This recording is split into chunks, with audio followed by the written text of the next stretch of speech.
You really like this image, I can tell. We're still loud. No, I don't know. That is a foregone conclusion that you guys are loud. I have no idea at this point. I mean, at home, please turn down your volume. I apologize. Taffer will be back next week. This is not a permanent issue. So. Okay. All right. Without further ado, I'm going to try to get this started. By closing down, first of all, as many windows as I can. So that we stop lagging so much. Okay. So this will be the part where we have like a little bit of music, and I'm afraid to turn it on because it's probably going to be deafeningly loud. So I feel like this podcast has to officially start. I miss Taffer. I miss Taffer too. Alright, we got a little bit of Heroes of the Storm music going on here. Yeah? Okay. You guys can't hear it. Hopefully they will. Alright, so 3, 2, 1. Fade music out. There we go. Alright, welcome to Stormcast. As you can tell by the quality of this podcast this week, Taffer is not with us, which is why everything looks so terrible. Taffer, please come back. We miss you. Come home. So yeah, joining me tonight in Taffer's stead is the one and only Kevin Sham2 Pearson, who is actually a host over at the Town Hall podcast. Kevin, I'm sorry I butchered and utterly destroyed your name, but thank you for joining us, sir. That's okay. I mean, let's just hope that you don't call Devin Kevin, and, you know, you didn't call me Devin, so I guess that's good enough. You're not mixing up your host entirely. That's a good start. I've thought of an appropriate introduction for this, actually. So, segue. Now, to the left, I believe, is Kevin with the D, Devin. That would be me, also known as Tank That Reb. You can call me Reb. That would be Tank That Reb. She is gonna, join us as she regularly does and try to just soldier through what is going to be a terrible night of podcasting. Just truly amateurish podcasting, talking about Heroes of the Storm. It's like a train wreck, Rob. It really is. But, we're going to get through this. We're going to watch it happen and unfold before us. It's more like a train wreck in the Nexus where a helicopter also flew down and hit said train wreck, and it just keeps getting worse. It's like the Hyperion is just dropping bombs on that train wreck. See, but look, we've made it topical now, so it's okay. We've made this train wreck topical. All right, guys, so first things first, let's go ahead and talk the week of April 8th. The free hero rotation this week includes Jim Raynor, Gazlo, Tyrael, Falstad, Uther, and cherry on top, Abathur. So, guys, Reb, why don't you pick the hero out of there that you believe will be problematic for people to play? Abathur! It's Abathur! Kevin, would you agree it's Abathur? Oh my god, please save me from solo queue. Let me go ahead and explain my experience since Tuesday, and then you guys can chime in if yours is any different. But, so I queue in a game, and there is a person named Abathur. And he is a bug man, and he's hanging out near the gates, real close to the gates. And I'm like, oh, hey, you don't need to be near the gates, because if you haven't played Heroes of the Storm yet, Abathur actually has no real attack. He slap fights. He has no health. He is not a warrior. He stays inside and does stuff. That is his job. But these Abathurs are actually going out in lane. These bold Abathurs trying to kung fu people down. And the only nice thing... Yeah, it happens. It really does. The only nice thing is when you actually have an Abathur on the other team. So you have both Abathurs coming out in lane, and I saw this recently. I think it was yesterday. 2 Abathurs fist-fighting each other. Like just... Oh, no way! And the best part is their bugs were coming into lanes with them and doing more damage than they were. So the little bugs they summon... so that's been my experience thus far. I've yet to actually run into anyone playing Abathur who knew how to play Abathur. Even I'm not saying like, oh, they're bad noobs, scrubs, get on my level. So much as like very realistically, they need to be pulled aside and be like, oh, that's not how you play Abathur. I just played a game before I ate dinner to come on here, and the Abathur didn't use Ultimate Evolution once, so we just had his symbiote the whole entire game, and he didn't know how to use talents either, because he didn't have any talents, I could tell, because I was just like looking for what talents he was using. I don't think he was using mines either. And that's fine, because this is alpha something. But it's absolutely ridiculous how many Abathurs I've been seeing that, there's a way that you can go into a lane as an Abathur and make it work, just soaking up experience if nobody's there, setting up so that your Locust can, have more lifespan and whatnot. That's fine. I'm seeing guys straight up just sit in the middle of lane, queued up in Symbiote, focusing absolutely somewhere else, and I just walk up and I'm just like, I'm going to kill you. Okay, Are you gonna? let's back up a little bit. If you see an Abathur go out into the lane, now I'll admit the first time that I played Abathur, I lost control of my little UI, and I don't know why I was out in the lane, and I had to wait for Taffer and Rob to actually tell me that I was out in the lane because I had lost control of it and it was just wandering. So it's understandable, but when you see it like trying to actually melee, that's when you know that you have something on your hands that you need to work with. Abathur is a very complex hero, and he is a specialist in every sense of the word. And I feel like if you're trying him for the first time, don't jump into verses. You go ahead and try him out in co-op and kind of get your feet wet a little bit against some AI, where you have teammates who may say, "Hey, Abathur, you need to stay in the base. You need to symbiote there." No. No, I agree with you. I will say that I would like to make everyone make this known to everyone that when Reb first did wander out into the lane as Abathur, I promise you, Taffer and I teased her mercilessly. We just made sure she knew that she had really dropped the ball, and we were very disappointed. It was an accident. After your first accident, you learn though, and it just takes that one time. Yeah, knowledge absolutely. is power. Okay, guys. Knowledge is power. That is true. Beyond Abathur, though, the rest of the lineup is actually pretty user-friendly, I gotta say. Uther, even Nerve. Gazlo. You don't think Gazlo's user-friendly? No way. I don't think he is. No. Now, obviously, he got toned down pretty hardcore. And before, if you knew how to spec him, he was absurd. Like, he was, like, 3D running people. And the problem is Uther was so much more obviously absurd that, like, people were like, oh my god, Uther. And most people tried to just kind of ignore Gazlo. Luckily, the dev team kind of saw through that. But I would say Gazlo... the first time I picked up Gazlo, and I really had never played a character like him in another MOBA, the only problems I had was trying to land the Grav Bomb. The Grav Bomb is a little bit tricky to land, but I don't think he's that complicated, to be honest. I don't know. I would hear arguments. He's not that complicated if you played MOBAs before, but I mean, I saw a couple of people yesterday and today who were really struggling to grasp how to play him. So it's I think there's a Did you want to? There was some guy who I was laning with, and he just had no idea, and he would just sit there and charge his laser for the entire, and then Tyrael would just come up and just kill him. And then he'd be like, I don't get this hero, and just like pretty much rage quit. That laser is actually pretty tricky. But would you agree that beyond Gazlo, though, that the rest of the lineup is pretty user-friendly? Oh, yeah, incredibly. Yeah, definitely. But I think they just need to get rid of this, like, one specialist, and definitely not something like an Abathur from Free Week. Now, that actually brings us, this is a good segue into our next point. Dustin Browder actually wrote an article yesterday. It was from the desk of Dustin Browder. Some people had addressed the idea of lethality in the game, as in, how fast heroes die, like how easy it is to get focused down, and some people are saying that the game doesn't really move fast enough, and the moves don't feel like they do enough damage. And something they've brought up is heroes like, Abathur, and like how quickly he dies, and other specialists basically, and how quickly they go down. So obviously, we've all been playing now for about a month. Would you all agree with his statement that basically the lethality of the game is at a good point, or do you think heroes need to go down faster and moves need to maybe do like more damage? You know what, Devin? Go for it. Reb. Sorry, no, Reb. I don't feel as though they need to go down faster. I feel like if you're working as a team and you go into it saying, if we encounter a specialist or if we encounter the Arthas in our lane, we're going to target him down. If you're working together and you have that communication, you can get that, I was about to say champion, that hero down. It's all about working together as a team, and it is possible. The only instance where you're going to have difficulty killing off the other team and they're picking you off is because they're more organized and you're splitting your damage between heroes. Right, Kevin? What do you think? So I mean, I play Diablo.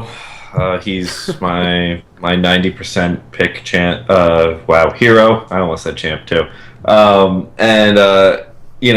There's a couple of instances, especially like 1 through 4, where you're not tanky, and then even then, like when you get to the later parts of the game, if you're playing against somebody who's focusing down teammates of yours, you're gonna get taken out pretty quickly.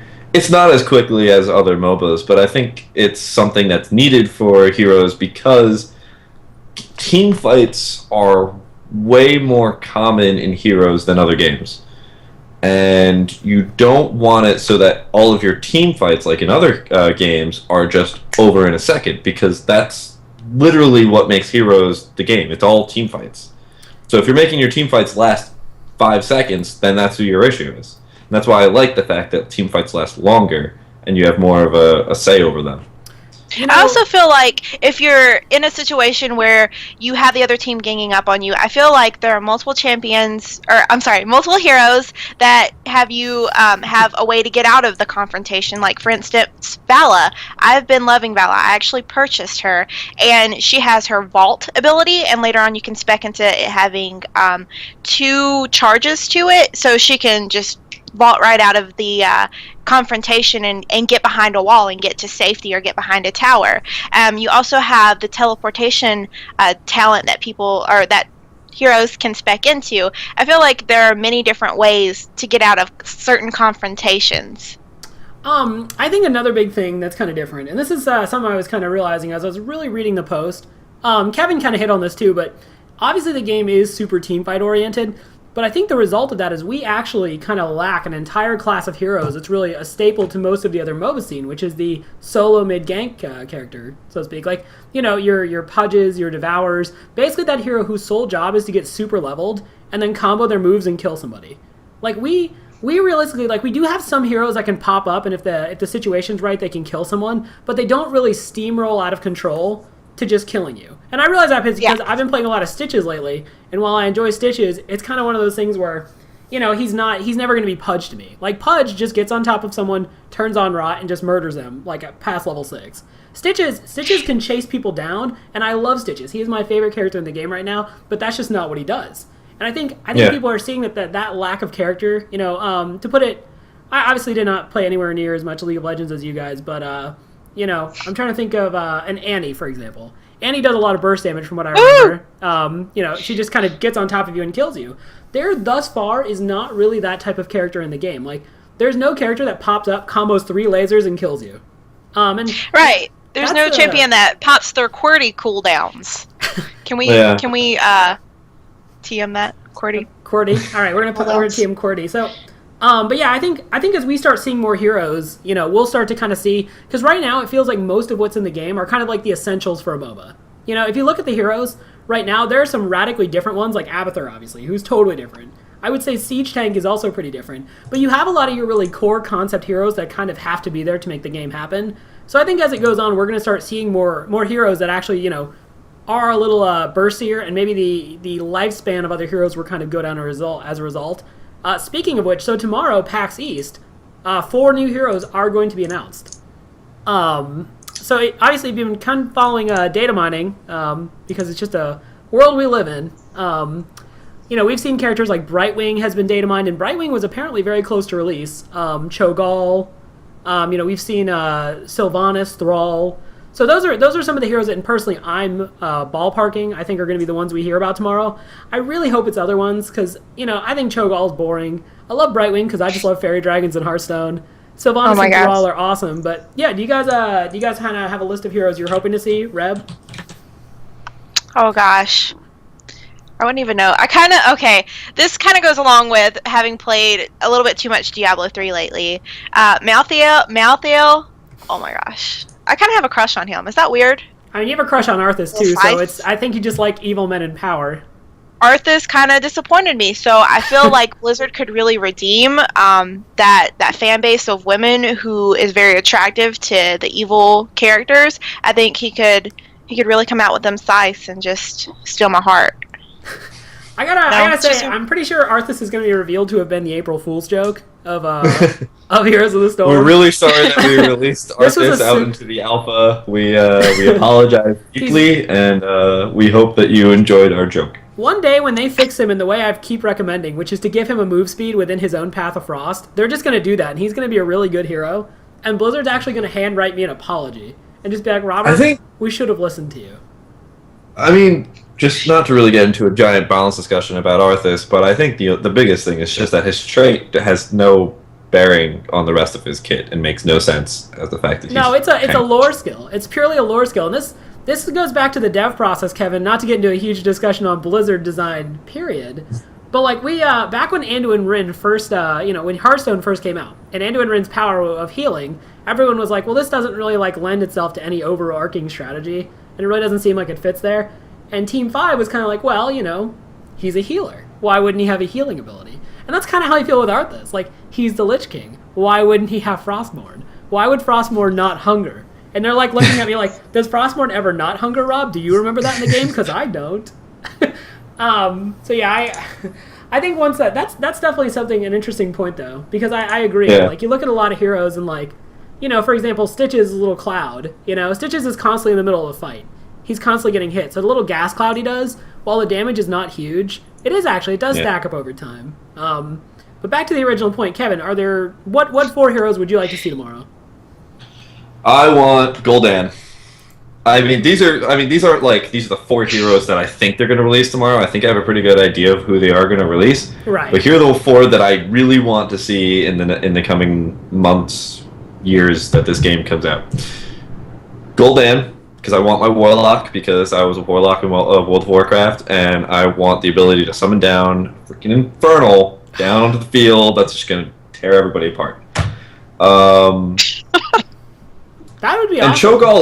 Cho'Gall is an understudy of Gul'dan, but he's probably going to be more like the Ogre Magi kind of thing. Yeah, like it's kind Fireball. Comical and... Yeah, ready, Master. I'm not ready. Yeah. Sorry, this is one of the things I do is just many Warcraft impressions. Anyway, I want Gul'dan. I want Deckard Cain, and I want him to be like Master Roshi, where he comes out all feeble on his stick, and then all of a sudden he gets into a fight and hulks out and has like massive muscles, and he's got like his staff just... I don't know. He just starts swinging his staff, and people will just start flying and stuff. That's what I want from Deckard Cain. Oh man, I had a whole list of this, and I can't remember what they were. That's okay. Anyway, those are the 2 that I really want. Those are the 2 that I really want. Like this Deckard Cain. That is so intelligent. It reminds me of Annie, because that's what we were just talking about. But I played Annie in LoL, and what I liked about her is she's so cute, and she's just skipping around with a little baby teddy bear, and it's something that you would never be afraid of. And then later in the game, you're like, holy crap, run from that little girl. And I think that is just genius to have Deckard Cain come out all feeble-like. I gotta tell you guys something. The 5 greatest heroes of the Storm, heroes that are not in the game of all time: Edwin Van Cleef, Edwin Van Cleef, Edwin Van Cleef, Edwin Van Cleef, and Edwin Van Cleef. He shoots hot fire. Hold on, you're forgetting Jiraxxus. Oh my god, I really want Jiraxxus in general at some point. Mostly just because of the you face Jiraxxus. Like you actually like that would be his ultimate. Like he. And that would be like the only reason to buy him. Like even if he's not good, you would just buy him. Jiraxxus disagrees with your decision. Jiraxxus, but has no choice. Jiraxxus is sorry. But yeah, it probably does. It does look like it's probably gonna be like Thrall, Sylvanas, Brightwing, and Cho'Gall would be amongst 4. I would not be surprised by. Sylvanas has also been creeping up on more of the art lately. Although obviously she's been in the art a lot because she's Sylvanas. Yeah, that's kind of what I'm expecting. Do you guys predict anything else really cool being announced there, or just probably the heroes? So they announced the lever system, did they not? They announced that it's being worked on. They've been really... I don't know if they are releasing it at PAX. I hope that they release something soon. Well, they haven't put any details. What concerns me is the blue post, the one you're talking about that Spirian did, Community Manager Spirian. Really didn't have any details whatsoever. So it's just kind of like, we're working on a lever system, we're not telling you anything about it. And that doesn't strike me as like something that's like anywhere near close to completion. But I agree, the lever problem is really kind of rampant. And to be honest, if I'm not rolling with like a group of 5, I'm not that interested in playing most days, because like, in other games, you're going to have levers, but there's that sense, like in your head, you're like, okay, well, they're being penalized for this, There's going to be, this is going to prevent them from doing this in the future. Whereas, like, when you're in just kind of that wasteland of constant leaving, and you're like, God, they're not learning anything. They'll just jump in another game and do this to somebody else. Somebody should stop them. It's mentally very taxing. I don't know, Rob, have you had any experience with levers, or? No, everyone wants to stay in a game Lucky. with Reb. You are so lucky. Well, Yeah. to be fair. Well, I mean, really the only times that I've had leavers, it was the other team, so... Because you're so good, Reb. Well, apparently. They see an Abathur come out into lane and they're like, wow, she knows something we don't know. She Wow. knows what she's doing. We need to leave. It is not safe to be here. So, no, and Reb, the problem is here is, like, you are a lot better looking than Kev or I, so... You know, when Kevin, hold on. when Kev and I have teammates, Kev, listen, just All right, when I play Lurkablo, they don't know the beauty that is behind that avatar. Speaking of Lurkablo, I was not really sure how I was going to find a natural segue to talk about Lurkablo, but you have found me one. So Kevin actually, amongst his other impressions, Kevin does an amazing impression of a Diablo who kind of has a working stiff like the rest of us. You know, he's got a 9-to-5 job. Things aren't going so great in his marriage. You know, he's really concerned about his 401k. He's a 9-to-5 accountant with a divorced wife and 2 kids. So yes, this is... But still the Lord of Terror. As you can see, I was trying to maybe just kind of briefly summarize, but Kevin has some very concrete ideas on Lurkablo. So Kevin, could you maybe give us a little sampling of Lurkablo? Well, Lurkablo goes to the office, and sometimes, you know, when the coffee's not there, he just gets so ridiculously angry. I mean, he's the Lord of Terror, but he can't make anybody listen to him that the coffee needs to be done at 9 o'clock, not 9:30. It has to be 9 o'clock. I'm sorry, guys. I'm just going to sit here cracking up. I've been getting really bored, and I had jury duty on Monday, and nobody else was on, because it's like Monday at 9 a.m., but I was just sitting there tweeting what happens if Lurkablo, 9-to-5 Lurkablo, was summoned for jury duty. Like, I mean, I don't know if you guys know this, but I do reign over hell. I kind of know who's going there. This is kind of unfair for the trial.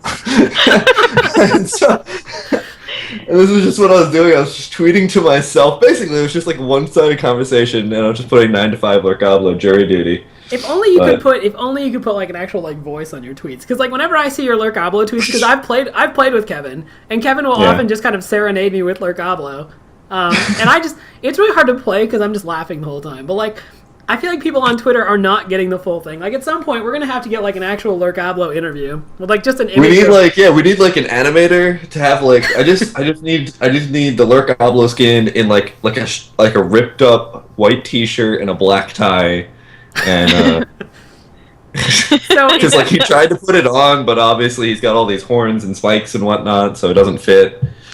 Yeah, if you guys are ever playing Diablo and you come across, or if you're playing Here's the Storm and you come across Sham 2 and he's playing an orange Diablo, you know I'm it's purple him. Purple now. Oh, I'm sorry, purple. Sorry, I've got purple the epic. Diablo. Yeah. So if you guys see that and you just know he's sitting there talking to himself at the computer about how your performance reviews came in and they weren't very good, and he's gonna have to start downsizing as he throws you into a wall. It's like I said, it's very comical to play with, and Sham 2 actually does make videos too, so hopefully with enough bugging him chat, if you guys can, we can look into possibly getting him to make some Lurkablo videos. That'd be great. And someone just said Carbot. I need to talk to message Carbot. Be like, hey man, I've got this idea. Nobody believes in me except for Robert. Except for Robert. Woo! Except for Robert. That's why when I knew Taffer was sitting, man, I was like, there's one man for this job, Lurkablo. So, actually, speaking of Taffer sitting, Taffer was actually absent last week as well because he was doing some super secret interviewing with Blizzard about the Hearthstone iPad stuffs. Which actually, that article is up on the Hearthstone site right over at hearthstone.blizzpro.com. But obviously, we missed our show last week, so there was a big change last week that we did not get the chance to address, which is the Haunted Mines. Little bit of background. Haunted Mines was pretty much a map where if you were good at the game, you ignored the objective completely, which is the mines. You captured mercenary camps, and while the other team was in the mines, you pretty much pushed into their base, and they looked incredibly foolish. That has since been changed. Now, I've actually played about 15 or 16 games since then, and somehow have not gotten Haunted Mines. So I actually cannot say if it's all that different. Have either of you gotten a chance to play it? Yeah, actually, I was playing it today. However, I was trying out a different champion, and I was only in co-op, so I wasn't in versus. Right. I I was the stupid one that stayed up, and I was like, I'm not being a sacrificial lamb. Screw you guys. No, I'm not getting killed. Did your team end up focusing on the mines at all, or? Well, 4 out of 5 of us did, and I pushed the lane. Did you guys end up winning? Yeah, it was co-op. Well, yeah, but I'm just saying, like, obviously. Yeah, it was an easy victory too. It was a really easy victory. With 4 out of 5 of us going down, almost. Let's see, we only went down twice, or they only went down twice, and both times they were almost at 70 skulls.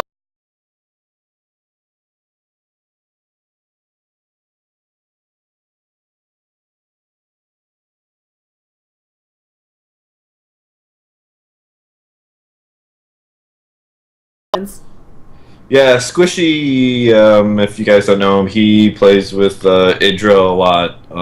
He's also part of a couple of Skype groups that I'm in. Pretty much did the calculations because he's a math nerd. Basically, I think at level 1 he gains an extra... the first one has an extra 700 health, 800 health, I think they calculated it out to be. And then past that, it's like a total of... It's like a negligible amount. Like, the diminishing returns is nothing. So, really, the patch didn't really change that much. However, the meta right now is kind of going back and forth for what you're supposed to do for the first couple of golems, and it's kind of like a play as you feel it. You know, like, if you get an ace, then yeah, go for the golem. What's really interesting is that they changed how the skulls work now. So... skeletons release more skulls, and then the golem... skeletons, there's less skeletons the longer the game goes on, and the grave golem in the middle of the mines actually holds more of them. It kind of releases them all out at once, and it can be like up to like 60, 70 skulls. So that becomes interesting, because now, if there's a fight for the grave golem, and somebody like a cloaked hero is hanging out nearby, like a Zeratul who has Wormhole, as soon as it goes down, he teleports in, grabs all the skulls, and it can be like 70 skulls worth, and then Wormhole's back out. Now, Gosh. The typical Zeratul build right now is not to grab Wormhole, because they don't really feel like it's better to get more damage on him. However, I've also been in situations where, like, a Sergeant Hammer was just sitting there, and I was like, it's a Sergeant Hammer, nobody cares about that. And then we kill the Grave Golem, and then the Sergeant Hammer just uses its boost and just goes straight through all the skulls, and we just lost everything that we had. So it's interesting in a way, because, it makes that part a little bit more risky, but even then the Grave Golem's still not that scary. So she just pretty much, Sergeant Hammer just zips by going like, haters gonna hate, and then basically, and then died. She died, but it's not like it's Booty Bay or Blackheart Bay, so you don't have to worry about, she's not going to shoot out all the skulls again. No, those are gone. You messed up. I kind of wish, though, that the Haunted Mines, the skulls that you do collect from the skeletons down there, I kind of wish you were collecting them and holding them.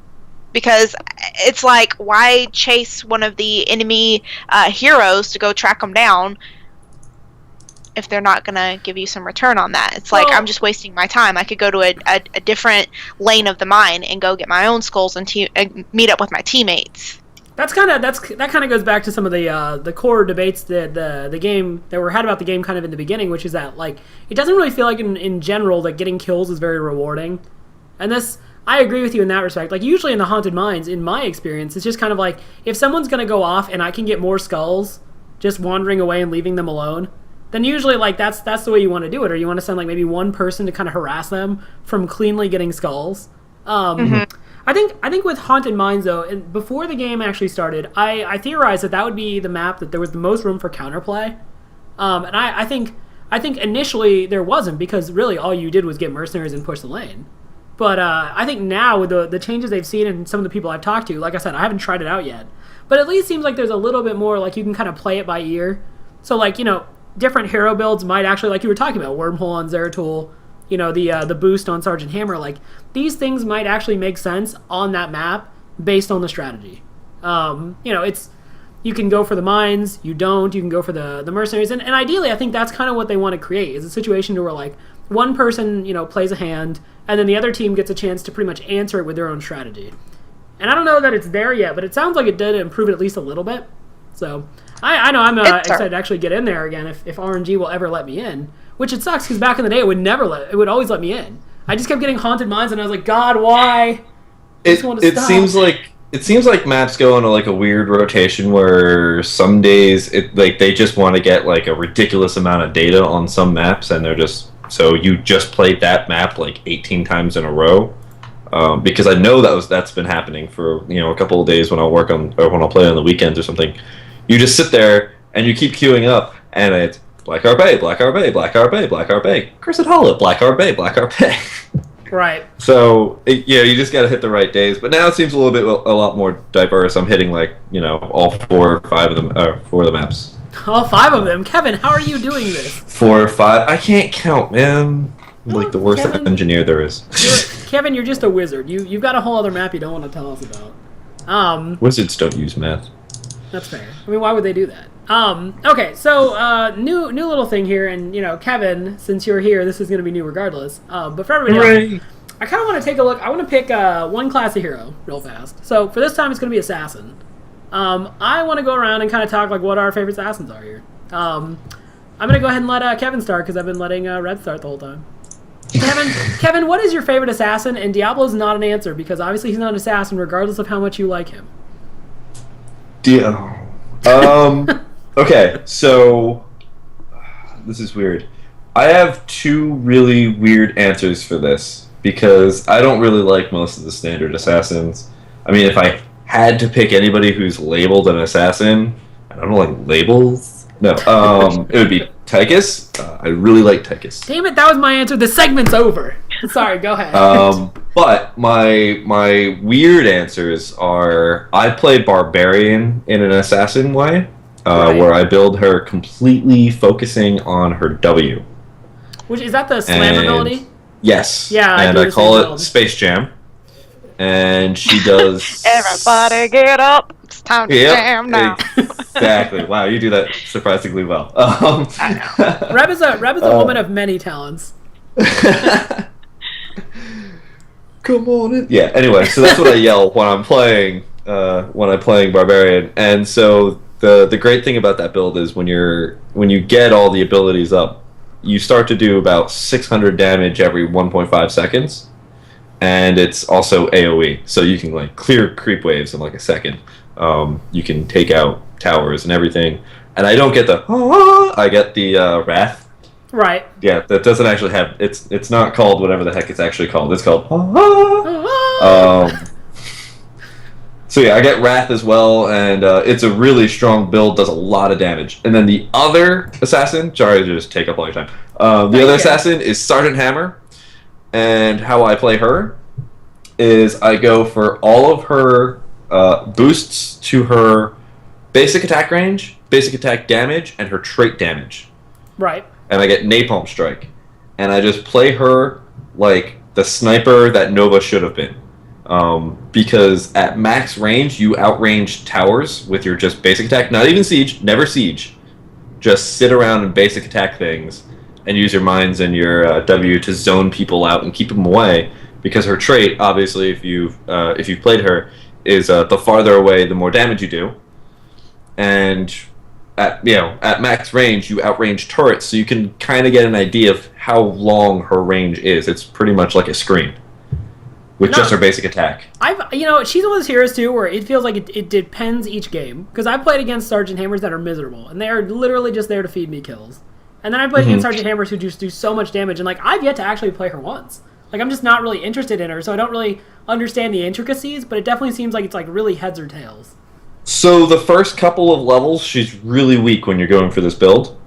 However, when you're hitting like level 15, you're starting to do like 200, 250 a pop, like per shot, and it's super long range, so you're never in trouble.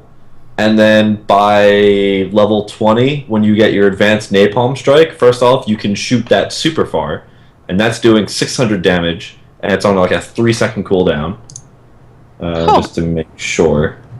Yeah, Napalm Strike is on like a 4-second cooldown or something like that. And then your basic attacks are now doing 300, 350 a shot as well. Nice. Yeah, so it definitely So seems like she pumps out the damage. And not only does she pump out the damage, but she's super far away, and she's not mana like she. If you can drain Sergeant Hammer's mana, I'm gonna give you an award. It's so hard to do. Yeah. Unless you're literally sitting there and using her 100 caliber blast like every second you get a chance to. Napalm Strike is on a 6-second cooldown, but you increase the range at level 20 to basically be like a map and a half or a screen and a half. Oh God. So she's ridiculous if you actually play her with those talent specs. Right. Now again, you never hit Q because Q is suicide. It really is. Every time I see a Siege Sergeant Hammer, that's usually the difference. Siege Sergeant Hammer is a dead Sergeant Hammer. Reb, you mentioned Vala earlier. Now that's interesting to me because I know when we first started playing, you were really big on Nova. So what changed? I don't know. I love ranged assassins. Ranged is where it's at. And playing Nova, I thought Nova was just going to be the one for me because she has the stealth ability, and I'm all about that stealth life. Well, once Vala got into the free rotation, I tried her out, and I was like, holy crap, I have to buy her. Something about her... I love all of her abilities. Her Q... initially it sends out a shot and it's going to kind of do like a heat seeking, and it's going to find somebody in that area and hit them, and then it's going to go to 2 different targets and it's going to hit them for half the amount each. But if you have, say, just one hero in front of you, it's going to hit them that one time for the full amount, and then it's going to turn around and boink boink again for almost another full amount. And that's what I love so much about that first ability. The second ability that she has is just a fan, and it's basically like, oh, I have a bunch of minions in my way, yoink, not anymore. And it's just super convenient for pushing a lane by yourself and just getting them out of the way so you can keep pushing further and further. And then I really love her vault ability, which is the her E ability, just because if you get in a hairy situation, like I so often do because I have bad depth perception apparently, like if you get too close to the towers, yoink, you're right out of there. And that's exactly what I love about it. It's really easy. It's easy, but I don't know. I get a lot of kills with it. It's easy, get a lot of kills. I avoid dying most of the time. I avoid dying more so than I did with Nova, which is surprising because she did have the ability to go into stealth, and a lot of people didn't know what to look for and didn't know exactly where to attack or how to attack. But I feel like people are becoming more and more keen on what to look for Nova, and I also feel like she just didn't have that getaway power. No, that was No, sorry, actually go ahead. My bad. Oh, I was just going to say, lastly, I've been picking the multiple arrows that fling out of Vala as her R ultimate ability. I'm not a big fan of it, but it gets the job done if you're in a big group of enemies at the palace and you're trying to burn down. You're like, why not? What the hey? Let's just throw out some damage to everybody. I'm not a big fan. I feel like that could be buffed personally. That's just me. What were you going to say, Robert? Well, I know Nova was a really, really popular pick in the beginning. Like, people really loved playing her. And obviously, she's one of the few heroes in the game that can straight up burst down a character. Like, she can just get on top of someone and just kill him. The trade-off, though, and this is what it seems like everyone... Because a lot of people have shifted to Vala from Nova. The traight-off is once you get brought out of stealth as Nova, you're probably dead. The second they find you, all it takes is a stun and she dies. Whereas Vala obviously has the mobility, which, when you look at which heroes have traditionally been popular in other MOBAs, like in the top tier hardcore scenes, it's usually an agility carry who has mobility. Like a blink, a teleport, some kind of, obviously like vault, like Nova, or sorry, not Nova, but Vala does. So it's interesting to me that you've also kind of made the progression where you value the survivability, because I think Nova technically outputs more damage for most of the game, but it's more like a spell casting damage. Like, I think by the end, I think Vala actually is capable of more auto attack damage. Now me personally, I mentioned earlier because Kevin stole my answer because Kevin literally picked every character. I picked 3. Every character, Kevin. There's no hyperbole here, sir. No, I love Tychus. Let it be known, I'm not a big assassin player. I am more of a support player, but Tychus is a very, very unique character for what he does. He's a character who similar to Vala, has a basically an escape mechanism. Dash, yes, dash is short, but dash is still something. It is still a way to get away from people. But really, I think the strength of the character is Overkill. Overkill is his Q. It is really, really good. It just basically sprays out a cone AoE in front of him, and he can still move while he's doing it. And he faces that way, and it's such a weird unique mechanic.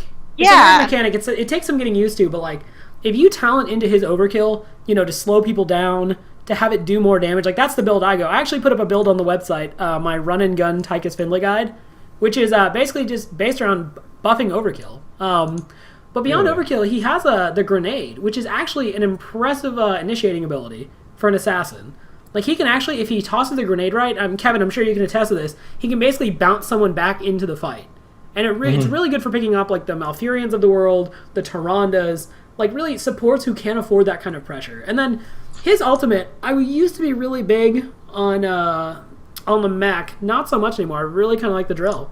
I said the in my drill article, is awesome. I said in my article, community manager Trickslayer, actually, who's, as right now is over in PAX East, he and I had a discussion on Twitter, basically, where I was saying I wasn't a fan of the drill, and he pretty much told me I was wrong, and here's why. And, I got hats off to him, I was wrong. Like, that laser, it not only does it do good damage and have amazing range, especially if upgraded to 20, the fact is, it is so good for blocking pathing. When you're on Cursed Hollow, when you're on Blackheart's Bay, when you're on these maps that have very thin corridors that multiple heroes have to pass through, or if you can get it inside like a fog, like on the vents on Blackheart's Bay, that drill is so terrifying to deal with. Not to mention, the range, once it gets to level 20, is literally like a screen away. Yeah. But yeah, go ahead, Kevin. It's interesting that you actually tech into Overkill. I actually try to stay away from Overkill as much as possible, because I find that since you can't cancel out of it, it slows you down, and it's less damage than your standard DPS. I try to stay away from ever using Q. Pretty much what I use for him is his E, his W, and then the drill. And how I spec into him is I normally go for searing attacks. Right. And then I also go for Giant Killer and then Fury of the Storm at level 20. And this is all because Tychus is so good at doing, like, okay, so first off, searing attack adds 50 attack damage for, 20 damage per shot or something like that, right? But it's 50%. For Tychus, that's a 50% attack speed buff, or that's a 50% attack buff for something that he does like a shot every half second. Yeah. So so now you're doing like way more than just 50% damage. You're doing like a ridiculous amount of damage. Well, you're doing 50% more damage, but it's just a way more because of how his attack works. It's like a Gatling gun. And then you pair that up with Giant Killer, which is, on most people, it's, I think, 1.5% of their health or 1% of their health. It's 0.5% of their health, but Tychus attacks at every half second. So every second you've just melted away 1% of their health along with your attack speed. And then Fury of the Storm on top of that. Everything paired together, Tychus's attack speed, like his just auto attack, is just ridiculous, and that's what I always like to go for. What I will say is, because this isn't the way I just described building Tychus my way, is not the same way I even initially went. I think there's a lot of versatility to this hero based on what you want.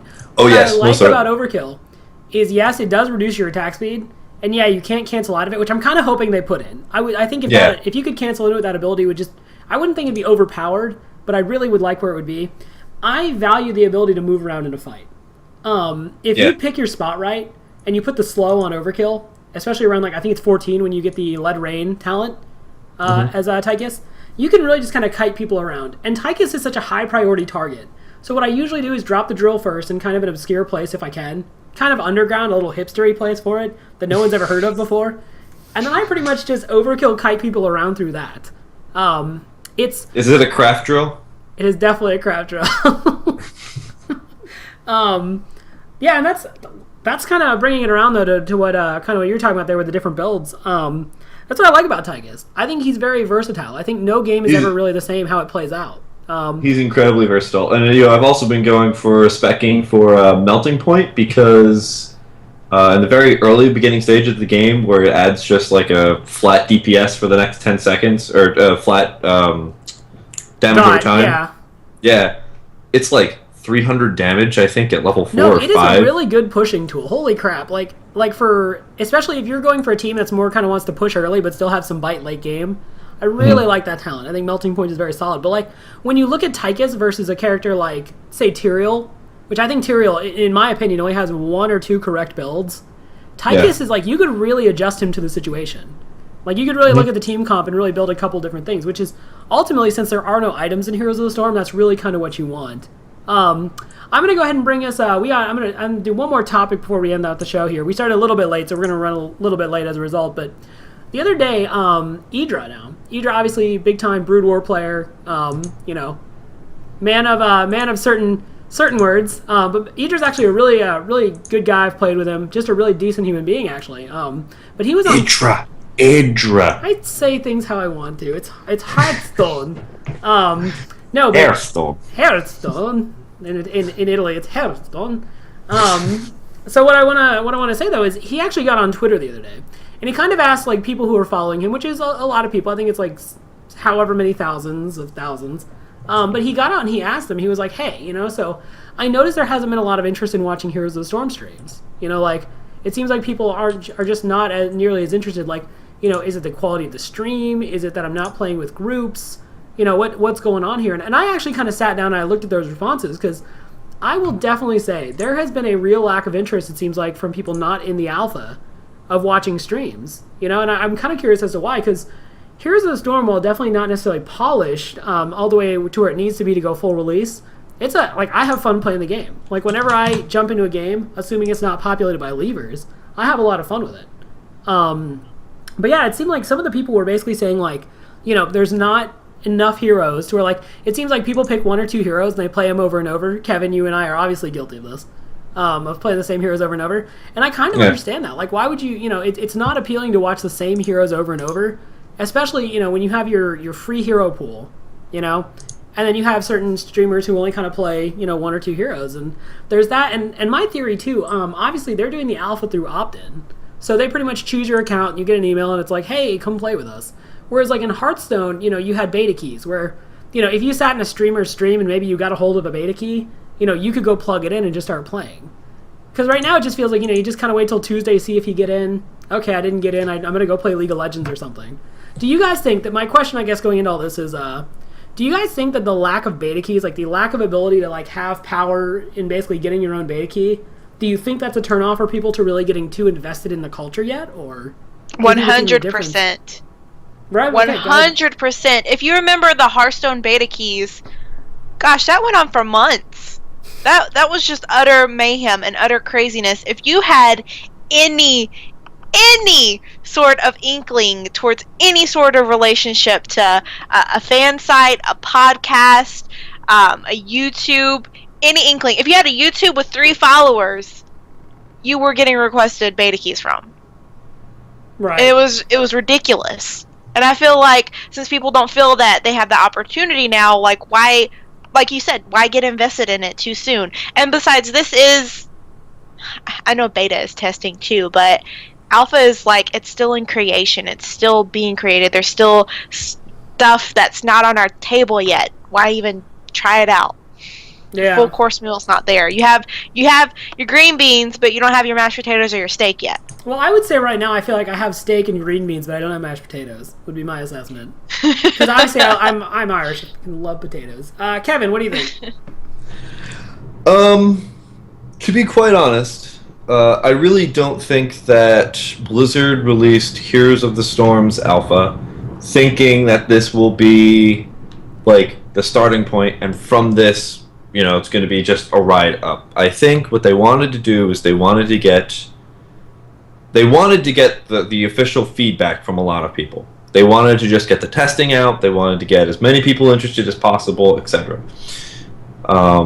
And I think the problem here is that a lot of people are thinking that Blizzard released this and it's dying and it's not going to come back, and that's completely false. It's just right now they wanted everybody to get a taste of it, to see it. A lot of people didn't like it, but a lot more people who have played the game have come back and be like, there's no way. I mean, excuse me. I play with Idra. I play with Idra a lot. And he is really interested in this game. And this is coming from a guy who played StarCraft Brood War, went to Korea for StarCraft Brood War, was one of the only foreigners who went to go to StarCraft Brood War for Korea. Well, yeah, one of very few foreigners, probably, I think, one of the first. He then went on to StarCraft 2, played that. So he's into very complex games, very strategic games. And the fact that he's staying and he's just relentlessly playing this game, I don't think it's a deal with Blizzard or anything. I think he just loves the game, and I can hear it when he's playing the game when we're on Skype and crap. He likes the game. There's so much discussion to talk about it, and I really think it was just ready to get a little bit of a taste, and then probably it'll die down, and then when the beta comes out is when they're going to really go for that rush. I think they're doing away with keys because they ran into those issues with people selling stuff. Right. And people were going to phishing sites, and everybody was getting upset with Blizzard because they didn't get a key. They thought they got a key, but it was a fake, and they spent money on it. They did X, they did Y, they did Z, and it just blew up in their face. I like the idea better of just they have a massive table of people, and there's just an RNG, and sometimes you're going to get it, and sometimes you're not. Because other than that, I mean, when we run into these issues with the key dispersal, yeah, that gives the community more of a power, and more people are going to pay attention to more of the community's creations. But there's the other dark side of that, and I think that's why they're going to probably stay away from it. I hope they do. I really do. Yeah, I gotta say, actually, my question was purely curiosity. I have to say, being involved in Hearthstone really since the very beginning, it definitely got pretty grim. With people getting kind of scammed out of their money. People getting like a lot of viruses through phishing sites. Like, I think it's a lot safer to do the opt-in route, and I think that's what Blizzard's really going for here. Just what is the safest approach? And I fully agree with that. I just think that kind of something that is a result of that is obviously there is going to be less hype.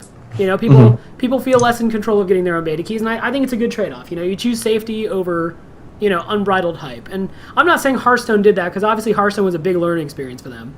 But yeah, I think it's very interesting going forward. And, I know personally, like I said, I've enjoyed playing it. You two obviously enjoy playing it. And most of us who are in there are really having fun with it. So I'm not worried at all. I definitely think like once everybody's able to get in it and there's more heroes, I definitely think this is going to pick right back up. So that's what I really want to. Sorry, just to jump back into it.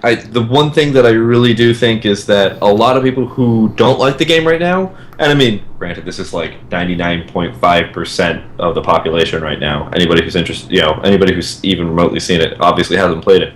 But I know anybody who has played it has thought that this game's amazing.